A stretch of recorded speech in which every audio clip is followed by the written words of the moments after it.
নমস্কার বন্ধুরা, গল্পের নন্দনকানন চ্যানেলে আরও একবার আপনাদের সকলকে আন্তরিকভাবে স্বাগত জানাই।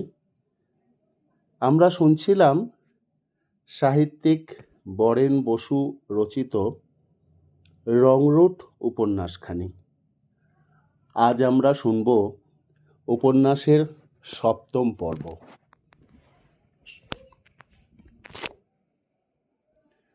সেদিনকার সেই বুকে আগুন জ্বলার কথা বলে ফেলার পর থেকে অনন্ত তার জীবনের মর্মান্তিক ইতিহাস অমলের কাছে বলার জন্যে ছটফট করেছে। সৈনিক জীবনের আওতায় আসার পর থেকে তার ফেলে আসা জীবনটা বারবার তাকে খোঁচা দিয়েছে। মিলিটারি ব্যবস্থার নগ্ন চেহারা যত বেশি করে সে দেখেছে, ততই সে এই ব্যবস্থাকে নিছক একটা জুলুম বলে সাব্যস্ত করতে চেয়েছে।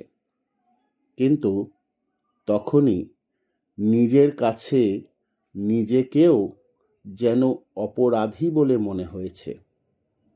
লীলার সঙ্গে যে ব্যবহার সে করেছে, তার সঙ্গে এই মিলিটারি ব্যবহারের কোথায় যেন একটা সামঞ্জস্য রয়ে গেছে। তাই বারবার তার মনে হয়েছে অমলকে সমস্ত ব্যাপারটা বলতে পারলেই বোধহয় সে খানিকটা শান্তি পাবে, হয়তো একটা সমাধানের পথও পেতে পারে। সেদিন থেকেই অনন্ত অমলকে একটু আড়ালে পাওয়ার চেষ্টা করেছে। অবশেষে একদিন অমলকে সে একা পেল গার্ড রুমে। অমলের ছিল গার্ড ডিউটি, বিকেলের দিকে ছিল অফ। অনন্ত তাকে ডেকে নিয়ে গেল নদীর ধারে। ওখানে গিয়ে বসলেই মনটা যেন তার ছাড়া পায়। অনন্ত বললে, আচ্ছা অমল, আমি মদ খাই বলে তুমি বোধহয় আমায় ঘৃণা করো না? অমল অস্বস্তি বোধ করে বললে, কই, ঘৃণা তো আমি তোমায় কোনোদিন করিনি অনন্ত, কিন্তু আমি ভেবে পাই না মদই বা তুমি খাও কেন? না খেয়ে যে পারি না। মনের যে অবস্থা নিয়ে মিলিটারিতে ঢুকেছিলাম, সে অবস্থায় মদ যদি না ধরতাম তাহলে হয়তো পাগল হয়ে যেতাম। অনন্তর মুখখানা লক্ষ্য করে দেখে অমল, বললে, কি ব্যাপার? অনন্ত বললে, আমাকে তোমরা সকলেই জানো অবিবাহিত বলে, কিন্তু জানো অমল, আমার বিয়ে হয়েছে আজ থেকে 3-4 বছর আগে। অমল চমকে উঠল। তার মানে? অনন্ত যা বললে তার সারাংশটা হলো এই। বাল্যকালেই তার বাবা মারা যান। ভাইদের কাছেই সে মানুষ হতে থাকে। ম্যাট্রিক পাশ করে আর কোনো সহায়তা না পেয়ে টিউশনি করেই সে আইএ পাশ করে। লীলা তার এক ছাত্রীর সহপাঠী। মাঝে মাঝে পড়াশোনায় তাকে কিছু কিছু সাহায্যও করে থাকে। লীলা তাকে একদিন নেমন্তন্ন করে তার মায়ের তরফ থেকে। নিছক নেমন্তন্ন খেতে যাওয়ার সংকোচ মনে জাগলেও আরও একটি ছাত্রী পাওয়ার লোভে সে লীলাদের বাড়ি যায়। লীলার মায়ের অনাবিল আত্মীয়তায় সে মুগ্ধ হয়ে যায়। ধীরে ধীরে সে লীলাদের বাড়িতে ঘনিষ্ঠ হয়ে ওঠে। অবিরাম পরিশ্রমের মধ্যে ওই বাড়িতে কিছুক্ষণ থাকা তার কাছে যেন একটা বিরতির মতো। এমনই একদিনের অনবধান এক মুহূর্তে লীলা উপযাচিকা হয়ে বিয়ের প্রস্তাব করে।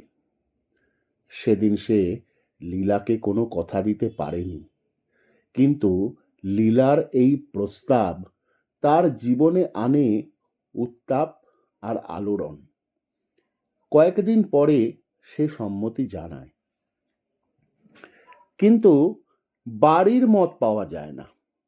সকলেরই ঘোর আপত্তি। সে নিজের মতে বিয়ে করবে, এ যেন ঘোর অরাজকতা। বাড়ির অমতেই সে লীলাকে বিয়ে করে।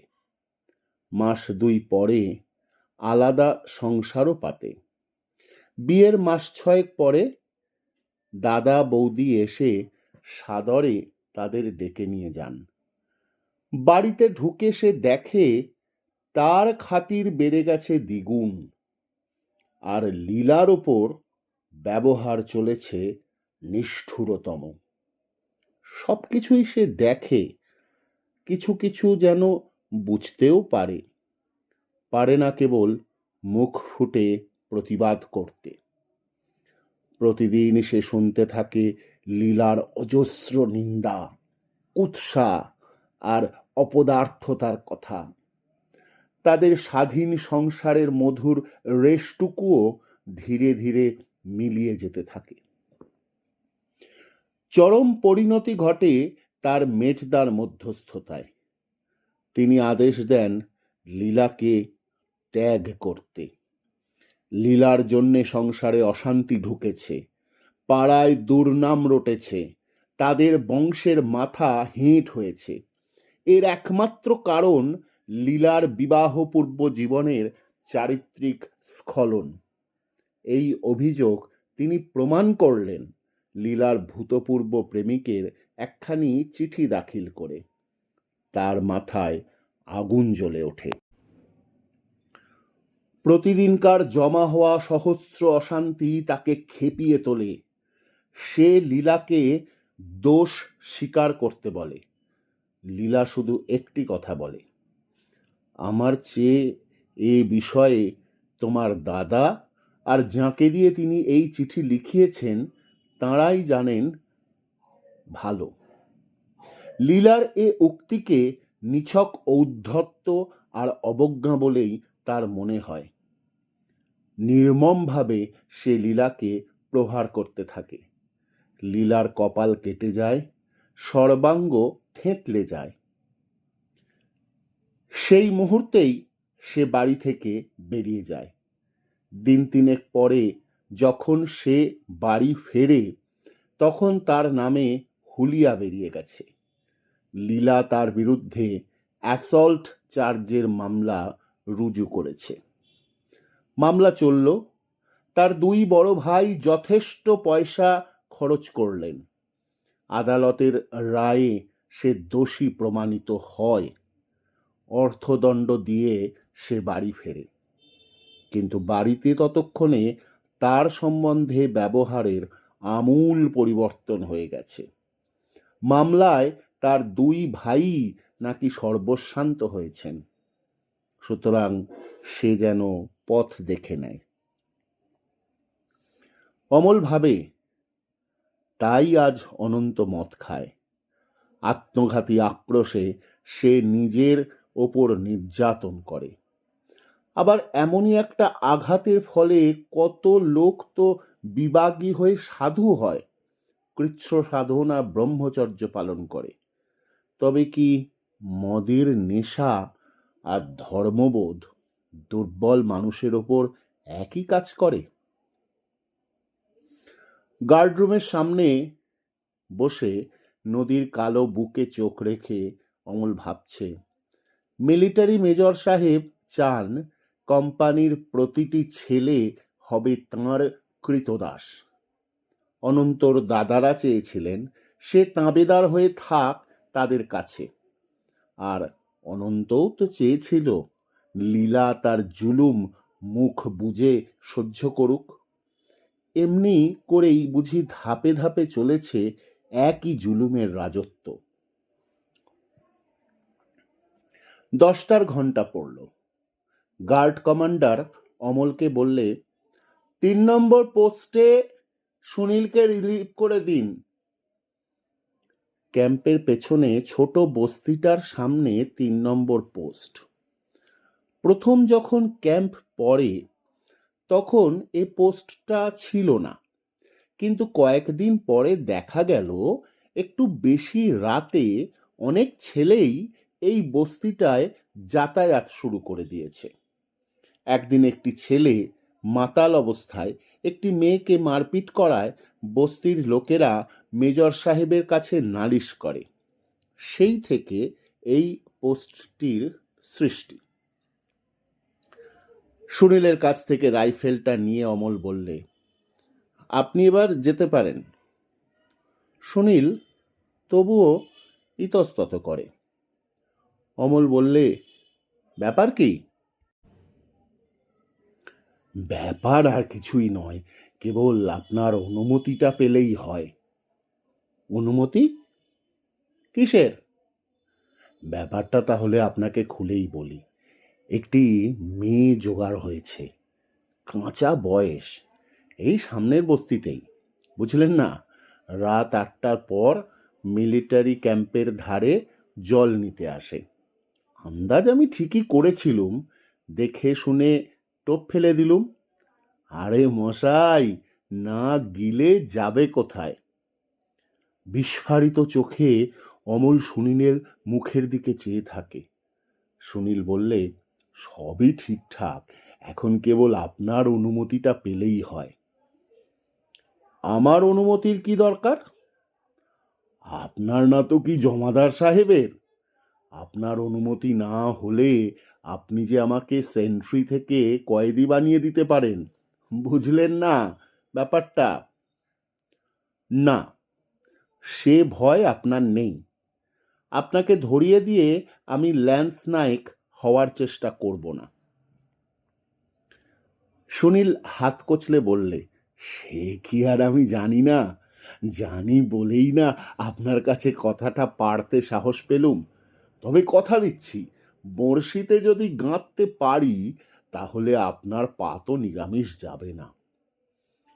এদিক ওদিক দেখে নিয়ে সে সুট করে গলিটার মধ্যে ঢুকে পড়ল।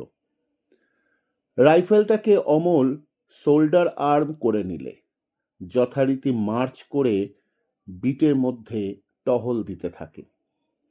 পাশে ক্যাম্প, লাইট আউট হয়ে গেছে।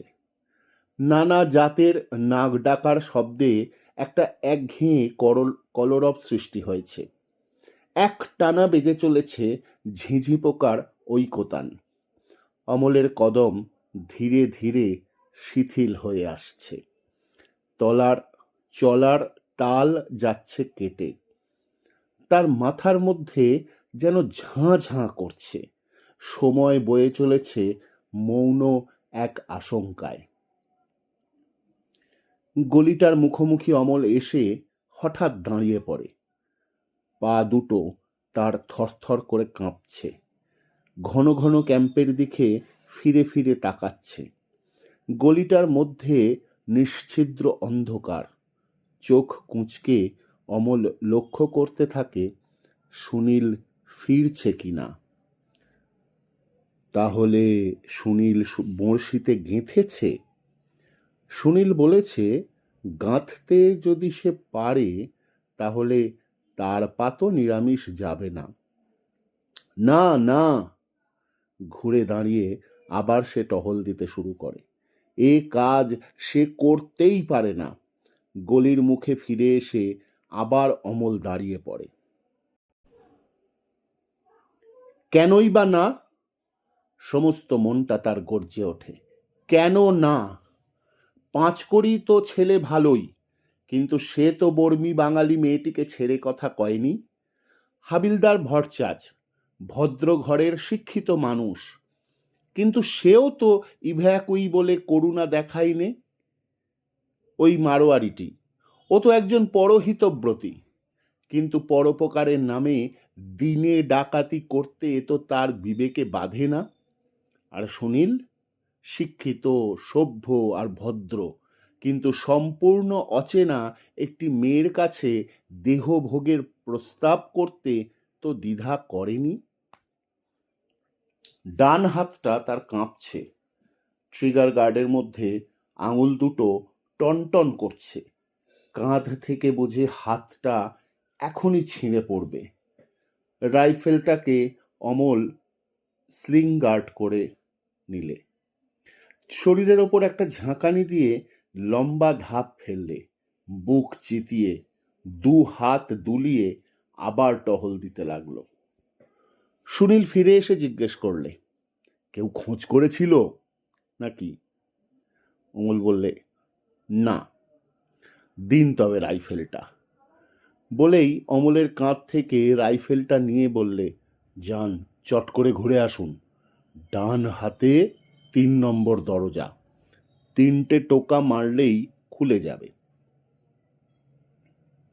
বস্তির চালার ওপর দিয়ে রেলওয়ে ইয়ার্ডের আলো কিছুটা এসে পড়েছে সুনীলের মুখের ওপর। মিনমিনে ঘামে সুনীলের কপালটা ভিজে উঠেছে, মুখটা রক্তের আভাসে জ্বলজ্বল করছে। ভারী সুন্দর দেখাচ্ছে তাকে। অমলের কাঁধের ওপর একটা চাপড় মেরে সুনীল বললে, আরে আমার মুখের দিকে চেয়ে থাকলে কি হবে? কাম অন, বাক আপ। ঠেলতে ঠেলতে সে অমলকে গলির মুখ পর্যন্ত পৌঁছে দিলে। অমল এগিয়ে চলেছে। নিজের বুকের ঢিপ ঢিপ শব্দ সে নিজের কানেই শুনতে পাচ্ছে। প্রথম দরজা, দ্বিতীয় দরজা, এইবার তৃতীয়। তার গতি মন্থর হয়ে আসে। তৃতীয় দরজার সামনে দাঁড়িয়ে সে হাত তোলে টোকা মারবার জন্যে।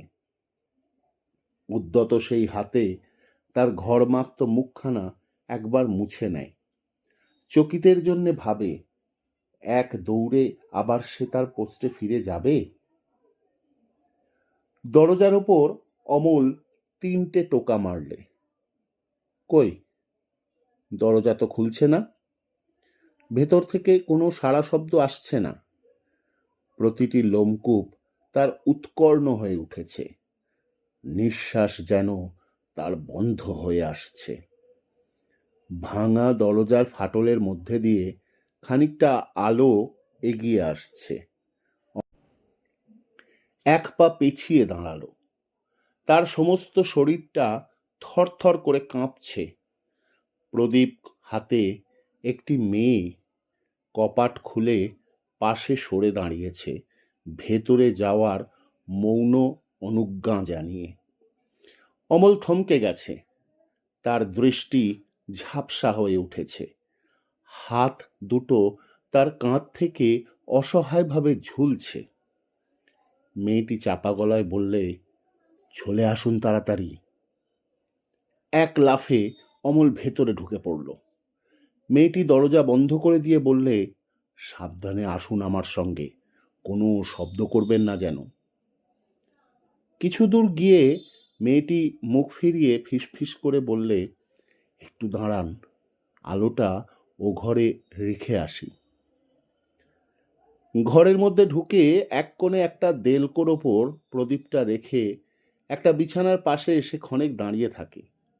তারপর বেরিয়ে এসে বললে, আসুন। মেয়েটিকে অনুসরণ করে অমল আর একটা ঘরের মধ্যে ঢুকল। ছেঁচা বেড়ার দেয়ালের ফাঁক দিয়ে ইয়ার্ডের আলো এসে পড়েছে ঘরের মধ্যেকার মাচাটার ওপর। মেয়েটি মাচাটিকে দেখিয়ে বললে, বসুন। অমল বসল। মেয়েটি তার পাশ ঘেঁষে দাঁড়ায়। বিবাক বিস্ময়ে অমল তার মুখের দিকে চেয়ে থেকে জিজ্ঞেস করলে, ও ঘরে কে? আমার বাবা, রোগে শয্যাশায়ী, আমাদের আর কেউ নেই। অসীম করুণায় অমলের মনটা টলমল করে ওঠে। মেয়েটির কোমর ডান হাতে জড়িয়ে ধরে টেনে নেয় নিজের বুকের কাছে। বলতে ইচ্ছে করে, কেন, আমি তো রয়েছি। ধীরে ধীরে মেয়েটি নিজেকে ছাড়িয়ে নিয়ে মাচার ওপর শুয়ে পড়ে। অমল ঘুরে বসে মেয়েটির মুখোমুখি। করুণ এক বেদনায় তার বুকটা শিরশির করতে থাকে। মেয়েটি বললে, তাড়াতাড়ি সেরে নেবেন কিন্তু। কখন তার নিজেরই অজ্ঞাতে অমল মেয়েটির ওপর ঝুঁকে পড়েছে। অপার বিস্ময় অনুভব করছে তার আশৈশব কৌতূহলের বস্তু, নারীর দেহ। অনাবৃত বক্ষের ওপর হাত দুটি রেখে সুদীর্ঘ এক নিঃশ্বাস জমে উঠেছে তার বুকের মধ্যে। মনের জেগেছে স্তন্যপায়ীর উদ্বেলতা। অমর মুখটা নামিয়ে আনে, মাথাটা ঠেলে দিয়ে মেয়েটি বললে, সেরে নিন না তাড়াতাড়ি। অমলের বুকটা ব্যথায় টনটন করছে। তার অসার্থক জীবনের সমস্ত বেদনা উদ্বেল হয়ে উঠেছে। তার অনাঘ্রাত পৌরুষ ব্যথায় ক্লিষ্ট হয়ে উঠেছে। তার মনের গোপন কোণে যে কাঙাল অহরহ কেঁদে মরে, সে বুঝিবা এখনই মেয়েটির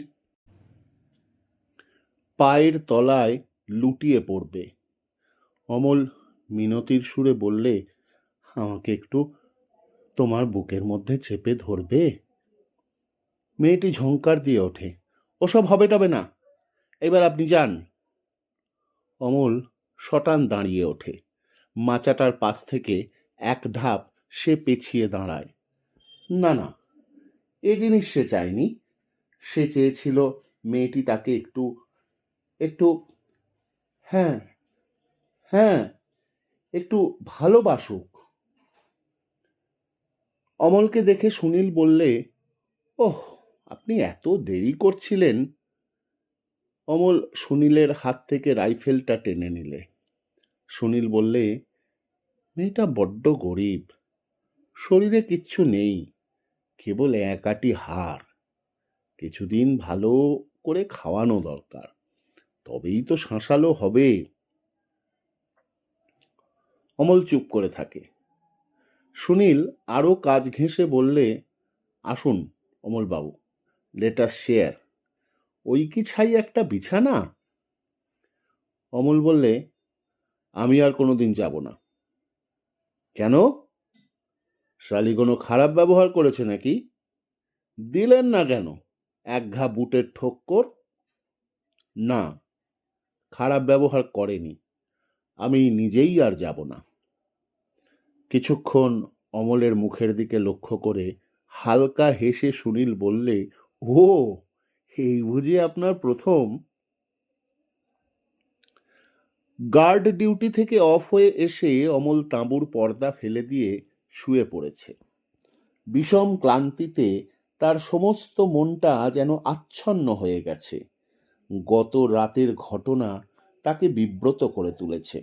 ঘুরিয়ে ফিরিয়ে নানানভাবে সে ভেবে চলেছে সেই মেয়েটির কথা।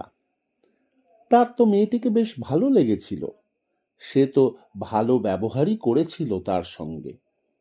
তবে কেন মেয়েটি তার সঙ্গে ওরকম করলে? একের পর এক তার মনে পড়ে মেয়েদের সম্বন্ধে রজতের ধারণা, বাঁড়ুজ্জে দাদার স্ত্রীর প্রতি সহানুভূতির নমুনা, হাবিলদার ভট্টাচার্যের ইভাকুই মেয়েটির ভাগ চাওয়া।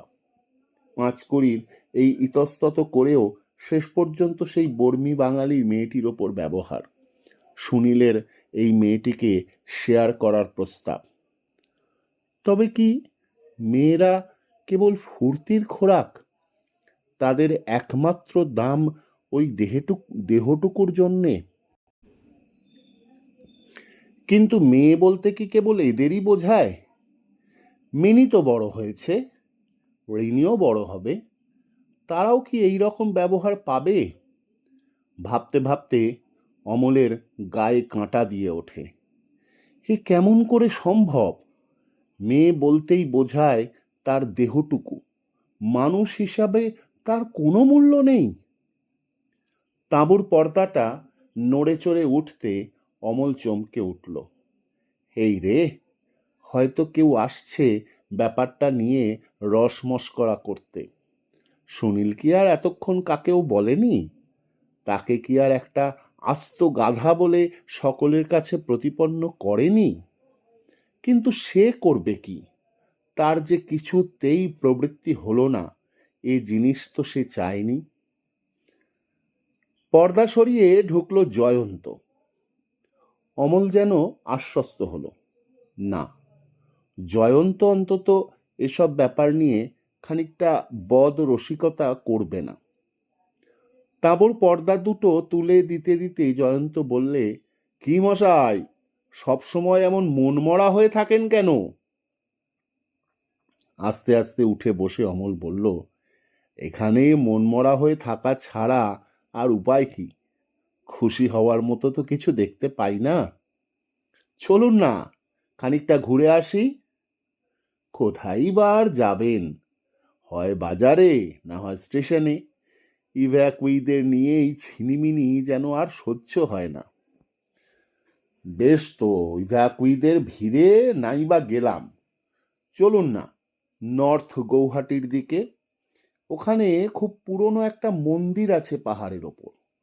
পাহাড়ের ঢল নেমে গেছে একেবারে নদীর বুকে। তা মন্দ কি, খানিকটা প্রকৃতির শোভা দেখা যাবে।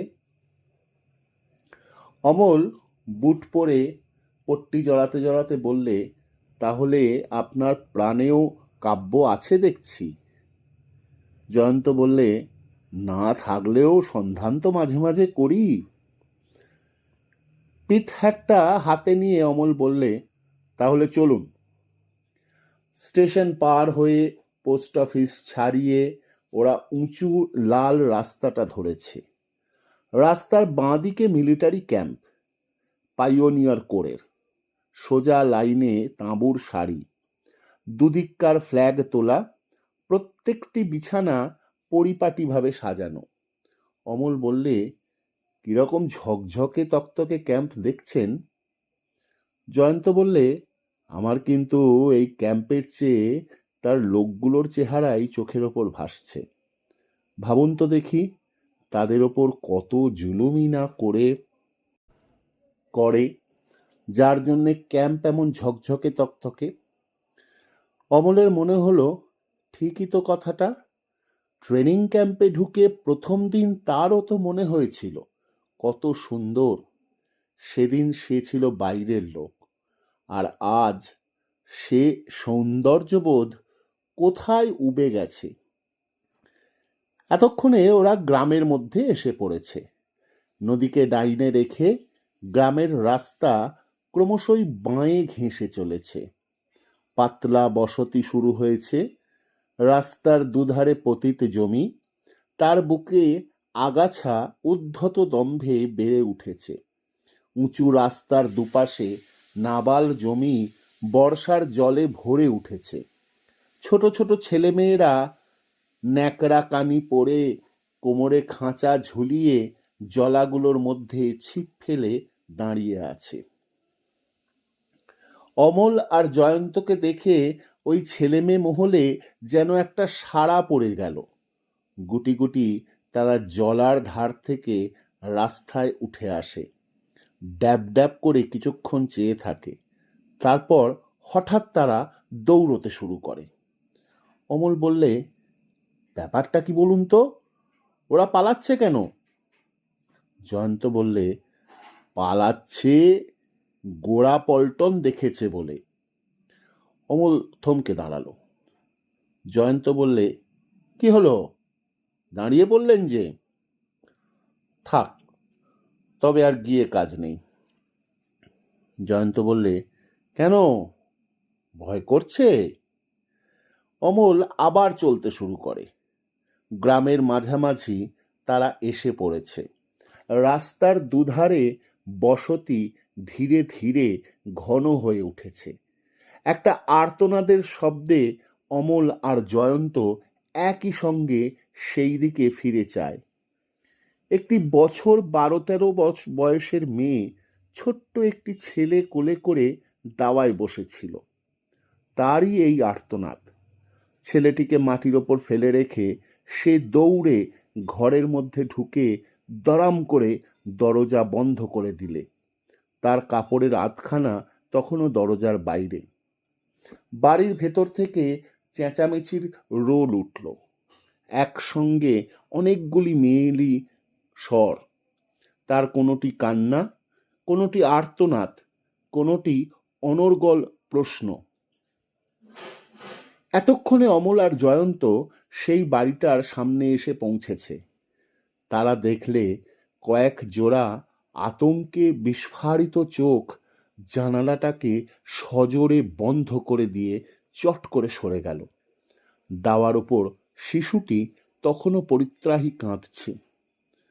অমল বললে, আরো আগে আপনি যেতে চান নাকি? জয়ন্ত বললে, নিশ্চয়ই। ওরা কিন্তু আমাদের আক্রমণ করতে পারে।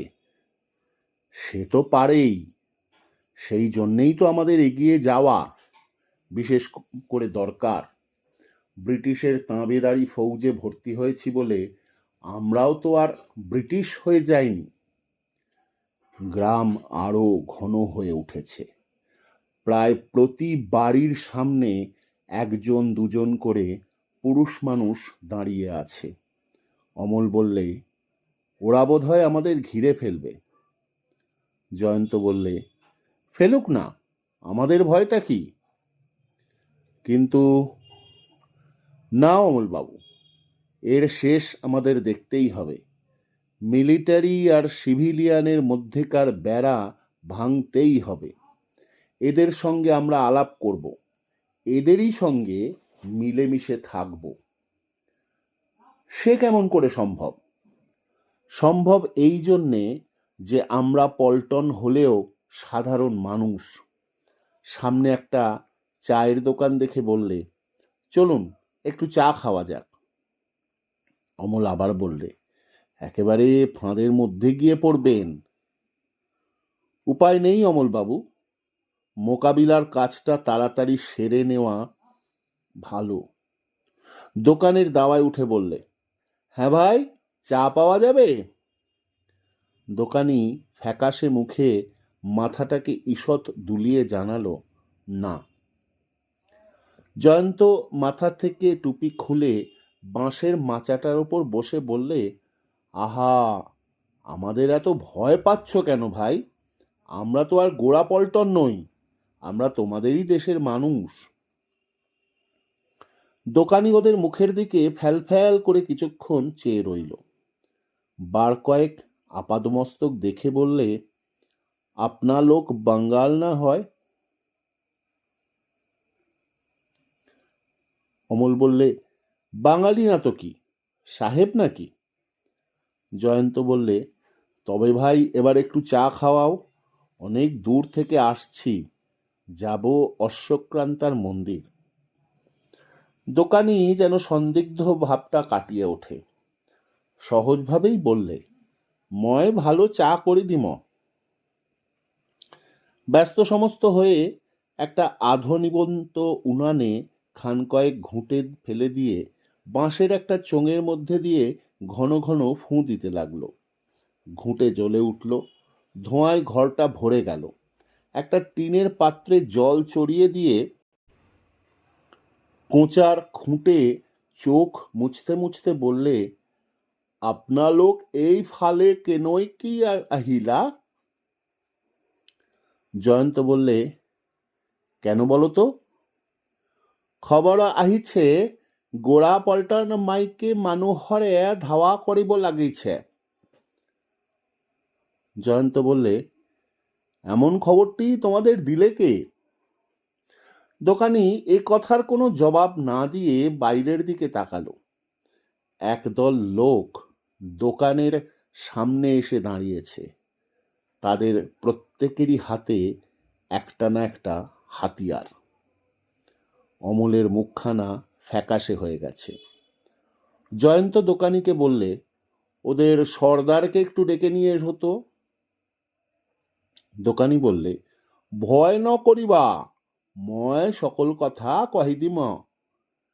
বাহিরে বেরিয়ে দাওয়ায় দাঁড়িয়ে দোকানি খুব হাত পা নেড়ে নেড়ে কি যেন সব বললে। তার কথা শেষ হলে একজন লোক তার সঙ্গে ভেতরে এলো। জয়ন্ত তার পাশে জায়গা দেখিয়ে বললে, এসো সর্দার, বসো। সর্দার সেই একইভাবে দাঁড়িয়ে থেকে ওদের আপাদমস্তক লক্ষ্য করতে থাকে। জয়ন্ত বললে, তোমরা ভুল করেছ সর্দার। আমরা পল্টন হলেও গোড়া পল্টন নই। আমরা তোমাদেরই দেশের মানুষ। পেটের দায়ে মিলিটারিতে ঢুকেছি। আমরা তোমাদের ওপর জুলুম করব না। সর্দার বললে, আপনারা আর কখনো গ্রামে ঢুকবেন না। অমল বললে, আমাদের কি তোমরা বিশ্বাস করতে পারো না? সর্দার বললে, গ্রামের মধ্যে আমরা পল্টন ঢুকতে দেব না। কিন্তু সর্দার, যখন জাপানিরা এসে দেশ দখল করবে, তখন তোমরা কেমন করে গ্রাম রক্ষে করবে? সর্দার কোনো উত্তর না দিয়ে কেবল তার হাতের দাখানা তুলে ধরল। দোকানি ইতিমধ্যে কাঁচের গ্লাসে চা আর শালপাতায় 4খানা করে লবঙ্গ লতিকা ওদের সামনে দিয়েছে। খেতে শুরু করে অমল সর্দারকে বললে, আমরা ভেবেছিলাম অশ্বক্রান্তার মন্দিরটা দেখতে যাব। যেতে পারেন, কিন্তু কোনো ভালো মন্দ হলে আমরা জানি না। জয়ন্ত বললে, তাহলে আমরা ফিরে চললুম সর্দার। সর্দার বললে, আপনাদের কোনো ভয় নেই। আমাদের লোক আপনাদের গ্রামের সীমানা পার করে দিয়ে আসবে। রাস্তায় নেমে অমল একবার পেছন দিকে দেখে নিলে। জনচারেক লোক কিছু তফাতে তাদের পেছন পেছন আসছে। অমল বললে, কই জয়ন্তবাবু, এরা তো আমাদের বিশ্বাস করলো না। জয়ন্ত বললে, আমি ভুল করেছিলাম অমলবাবু। আমাদের চেয়ে এদের দৃষ্টি আরও স্বচ্ছ। আমরা বাঙালিই হই আর অসমিয়াই হই। আমরা হচ্ছি সৈনিক। যে সৈনিক ওদের ওপর আবহমান কাল ধরে অত্যাচারই করেছে। সুতরাং আমরা ওদের শত্রু। আমরা যদি কোনো দিন ওদের শত্রুর সঙ্গে লড়াই করে প্রাণ দিতে পারি, সেই দিনই ওরা আমাদের বিশ্বাস করবে। জয়ন্তর কথাগুলো শুনতে শুনতে অমল কেমন যেন অন্যমনস্ক হয়ে পড়ে। মনে পড়ে তার সেই মেয়েটির কথা। তাহলে মেয়েটিও নিশ্চয়ই তাকে বিশ্বাস করতে পারেনি। তাকে মনে করেছে সুনীলের মতোই একটি জীব। সুতরাং অবিশ্বাস্য। দুপুরের খানার পর ঘণ্টা দেড়েকের অবসরটা ছেলেরা সাধারণত ঘুমিয়ে, না হয় গল্প করে কাটিয়ে দেয়।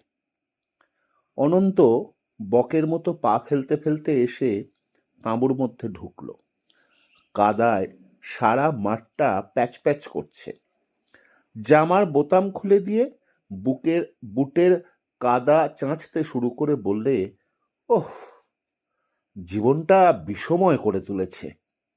এই শালা বৃষ্টি যেন এনসিওদের চেয়েও অসহ্য। সুনীল বললে, বৃষ্টি পড়ছে তাও কি এনসিওদের দোষ? তোদের দেখছি এক রোগ হয়েছে। অনন্ত বললে, রোগ হলো আমাদের? গাছতলায় বসিয়ে রাইফেল ক্লাস করার কি দরকারটা বাবা? আর ওরই ফাঁকে ঝাল ঝেড়ে নেওয়া। আমরা যে কি এমন ওদের পাকা ধানে মই দিয়েছি বুঝি না। সুনীল বললে, কিন্তু ওদের কথাই বা তোরা যে কেন ভাবিস না আমি বুঝতে পারি না। ওদের দোষটা কি? ওরা তো হুকুমের চাকর। বুটের তলা সাফ করা শেষ করে অনন্ত সুনীলের পাশে শুয়ে পড়ে বললে, অমলটা দিন দিন কেমন যেন বদলে যাচ্ছে। সুনীল বললে, সে জানিস না বুঝি? ওর মাথাটি খাচ্ছে ওই জয়ন্তটা। ওটা যেমন ট্যাঁক ট্যাঁক করে কথা বলে, আজকাল অমলও দেখি তাই শুরু করেছে। আরে বাবা, ব্লাডি বাস্টার্ড তো মিলিটারিতে একটা কথার মাত্রা বিশেষ। ও নিয়ে এত চটাচটি করার কি কোনো মানে হয়? সন্তোষ ছিল সুনীলের পাশে শুয়ে। তড়াক করে উঠে বললে, দেখ সুনীল, নিজের কাপুরুষতাকে বুদ্ধির কসরত দিয়ে ঢাকবার চেষ্টা করিসনি, সুনীল বলে উঠল। আর এরা হলেন অমলবাবুর চেলা, পেছন থেকে খুব বাহবা দেন। কিন্তু অমলকেই তো 7 দিন আড়াই খাটতে হবে। সন্তোষ বললে, মানুষের মতো মানুষ হলে তারাই এগিয়ে যায়। অনন্ত বললে, ব্যাপারটা হয়েছিল কি? সন্তোষ বলতে থাকে, হবে আবার কি, হাবিলদার মুখার্জিকে তো জানোই, ওই যে শালা মিছরি ছুরি। রাইফেলের ক্লাস নিতে নিতে হঠাৎ তাঁর প্রাণে উচ্ছ্বাস জেগে উঠল। তিনি তার আত্মচরিত শোনাতে শুরু করলেন। ম্যাগনোলিয়ায় তিনিই নাকি হর্তাকর্তা ছিলেন। দুনিয়ার যত রাজা মহারাজা ছিল তার খদ্দের, এই সব যত গেঁজা আর কি।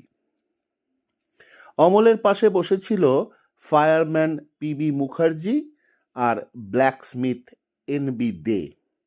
তারা বোধহয় ভেবেছিল হাবিলদার সাহেব যখন খোশ মেজাজে আছেন তখন তারাও একটু আধটু গল্প সল্প করতে পারে। নিজেদের মধ্যে ফিসফিস করে তারা গল্প শুরু করে দেয়। আর যাবি কোথায়? হাবিলদার সাহেবের মেজাজ গরম। ভক্তি গদগদ চিত্তে তাঁর আত্মচরিত না শুনে কিনা গল্প জুড়ে দিয়েছে। হাবিলদার সাহেব মুখ চোখ লাল করে বলে উঠলেন, shut up you bastard. Amal কি মনে করেছিল কে জানে, সঙ্গে সঙ্গে উঠে দাঁড়িয়ে বলে উঠল, ইউ উইথড্র। হাবিলদার মুখার্জি এক লাফে অমলের সামনে এসে তেড়ে উঠলেন। কি বললে তুমি? অমলও সোজা জবাব দিলে, আপনি যা বলেছেন তা প্রত্যাহার করুন। গালাগালি দেওয়ার অধিকার আপনার নেই। হাবিলদার মুখার্জি প্রথমটা যেন একটু থতমত খেয়ে গেল। আমাদের সকলের দিকে একবার কটমট করে চাইলে। আমাদের হাত পাগুলো তখন ঠকঠক করে কাঁপছে। আর কিছু না বলে ব্যাটা গটমট করে চলে গেল। আমি অমলকে বললুম, বোধহয় মেজর সাহেবকে ডাকতে গেল। অমল বললে, বেশি আর কি হবে, না হয় জয়ন্তর মতো খানিকটা মার খেতে হবে, কিন্তু এদের এই জঘন্য ব্যবহার বন্ধ করতেই হবে। একটু পরে হাবিলদার মুখার্জি জমাদার সাহেবকে সঙ্গে নিয়ে ফিরে এলো। অমলকে দেখিয়ে বললে, এই যে স্যার, ইনি। একে কি হুজুর না বললে এর অপমান হয়। জমাদার সাহেব বললেন, তা তো হবেই, উনি যে গ্র্যাজুয়েট। তারপর অমলের সামনে দাঁড়িয়ে মোগলাই কায়দায় কুর্নিশ করে বললেন, হুজুর, এ বন্দা কি গোস্তাফকি মাফ করনা, আইয়ে জি হামারা সাথ। বলে শালা হাঁটতে শুরু করলো কোয়ার্টার গার্ডের দিকে। কিছুক্ষণ পরে ফিরে এসে বললে, হুজুরকে তো গোঁসাখানায় দিয়ে এলাম, হাবিলদার সাহেবের কথায় আর কারো গোঁসা হয়েছে নাকি? অনন্ত বলে উঠল, এরা মনে করেছে কি আমরা কি ভেড়ার পাল নাকি? যা বলবে তাই শুনে যাব, প্রতিবাদও করতে পারবো না। সুনীল বললে, প্রতিবাদ করে আর লাভটা কি? ওই তো কোয়ার্টার গার্ড খাটতে হবে। আর কটা দিন মুখ বুজে সয়ে যা না বাবা, ওদিকে মণিপুর তো হয়ে গেছে। সন্তোষ বললে, ওই আনন্দেই থাকো, জাপান এসে তোমাদের মতো ভেরুয়াদের স্বাধীন করে দেবে। অনন্ত বললে, যাক, তারপরে কি হলো বল। সন্তোষ বলতে লাগলো, তারপর জমাদার সাহেবের তম্বি গম্বি, ওকে আমি কোয়ার্টার গার্ড খাটাবই। কোনো স্যাপার একজন হাবিলদারের সামনে মাথা তুলে কথা বলবে সেটি এখানে চলবে না, বুঝলে? আর ওর বিরুদ্ধে তোমাদের দুজনকে সাক্ষী দিতে হবে। আমাদের ছুটি হয়ে গেল। পিবি মুখার্জি বললে, খবরটা অমলবাবুকে দিয়ে আসি, আর বলে আসি আমরা কেউ তাঁর বিরুদ্ধে সাক্ষী দেব না। অমলকে মেজর সাহেবের কাছে পেশ করলো জমাদার সাহেব। তার বিরুদ্ধে সাক্ষী হলেন হাবিলদার মুখার্জি। অনন্ত ফোঁস করে উঠল, হাবিলদার মুখার্জি কেমন করে সাক্ষী হবে? সেই তো নালিশ করেছে। সন্তোষ বললে, তাতে কি হয়েছে, সে যে হাবিলদার।